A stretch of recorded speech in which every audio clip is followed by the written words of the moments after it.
Alors, on vous présente aujourd'hui la Caféo Varianza CSP de Melita, qui est la petite sœur de la Barista T, qui est une machine à café automatique haut de gamme. Alors, on va lancer la préparation d'un cappuccino. On peut moduler la dose de café, plus ou moins fort. Le lait, si on veut plus de lait, il suffit d'appuyer sur les flèches du dessus. Alors on voit l'évolution de la boisson avec la barre de progression qui nous indique que c'est bientôt la fin. On a là un cappuccino tout à fait mousseux et plutôt onctueux. Après chaque boisson lactée, la machine va proposer un easy cleaning, un nettoyage. On peut régler l'intensité du café par cette touche. On peut aussi sélectionner l'option double tasse. Alors attention, cette option double tasse n'est pas valable sur toutes les recettes de boissons. Alors on accède à l'entretien de la machine, même s'il est en grande partie automatique, depuis la touche menu, qui donne accès à divers choix. Alors il faudra prévoir un peu de place autour de la machine, puisqu'on accède au réservoir d'eau par l'arrière, donc il faut pouvoir l'enlever. Réservoir d'eau de 1,2 litre. Qui a une bonne contenance. On accède aussi au réglage de la mouture par ce bouton qui est positionné juste derrière le réservoir d'eau. Alors, on aime les recettes préenregistrées qui sont accessibles directement en one touch sur une touche dédiée aux 6 recettes principales que sont l'expresso, le café long, le cappuccino, la mousse de lait, le latte macchiato et l'eau chaude. On aime aussi pouvoir modifier la quantité d'eau ou de café, ou augmenter ou baisser cette quantité.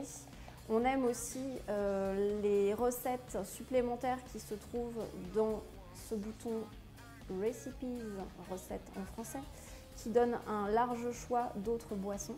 Il y en aura 10 en tout. La touche menu, elle permet d'accéder à différentes fonctions, notamment l'entretien de la machine, même si la machine vous dit fait des entretiens automatiques et après chaque boisson et dit quand il faut détartrer la machine et prend l'utilisateur par la main pour lui donner des conseils d'entretien. Il y a quelques points faibles dans l'utilisation de cette machine, notamment quand on ouvre la chambre d'extraction. Donc déjà, il faut prévoir de la place sur le côté pour pouvoir y accéder et la nettoyer facilement.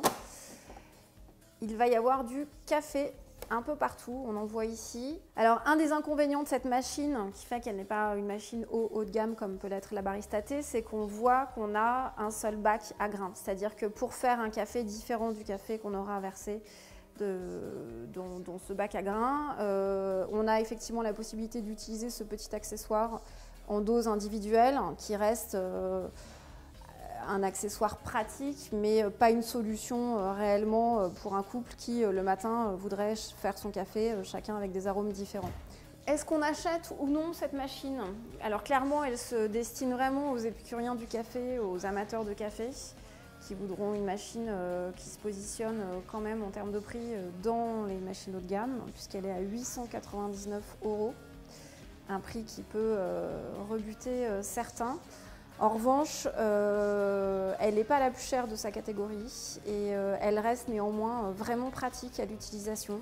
Nous, on la préfère au modèle plus haut de gamme, qui est tout tactile et du coup qui est beaucoup moins intuitif que celle-ci, qui a quand même des boutons en façade qui sont très clairs, simples d'utilisation, qui peuvent convenir à tout le monde.